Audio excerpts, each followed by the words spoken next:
You want to talk about John Carpenter's 1982 film, The Thing? Too bad. I want to talk about it. Well, I want to talk about that ending. One of these days I'll do a full story on John Carpenter's The Thing because it is amazing and I think it's a brilliant film. It's one of my favorite films ever made. Spoilers ahead for a film that's 41 years old now. The older I get, the more I'm convinced Childs was the thing at the end of The Thing. The ending's very ambiguous. Rumor has it when Heath Ledger first watched it, he said, "Why so ambiguous?" Still watching?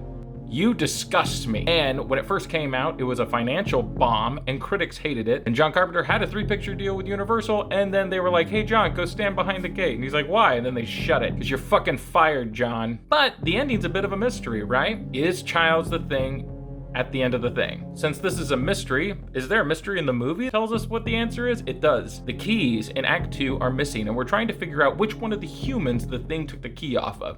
Because if they are able to trace it back, then we'd be able to understand who the Thing might be. We never see who got those keys, but we do hear how the alien got it, and it's in a scene, you just didn't notice it.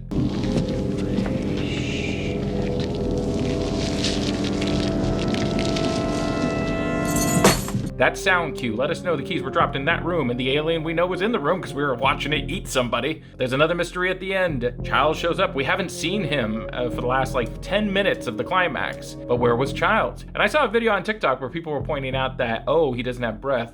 Yes, he doesn't have breath. That is a great point. But the movie actually tells you one important thing we do know about the Thing. When it takes over your body and kills you, it rips through your clothes, as told to us in this scene. One other thing. I think it rips through your clothes when it takes you over. Windows found some shredded long johns, but the name tag was missing. They could be anybody's. Because this takes place in an ice-cold winter up in Antarctica, everybody's wearing big coats. So what's Childs' big coat color? It's this color. He's human. And what is it at the end? You the only one who made it? Not the only one. Childs is wearing a different coat at the end. Now, this doesn't absolutely prove that Childs is a thing. That's the point. It's supposed to be ambiguous. You don't know who to trust. That's the whole point of the movie, which is why that ambiguous ending at the end of The Thing is perfect. So what do you think? Was Childs a thing at the end, or are we just overthinking it? Because we always overthink the 1980s horror film. And keep watching good art.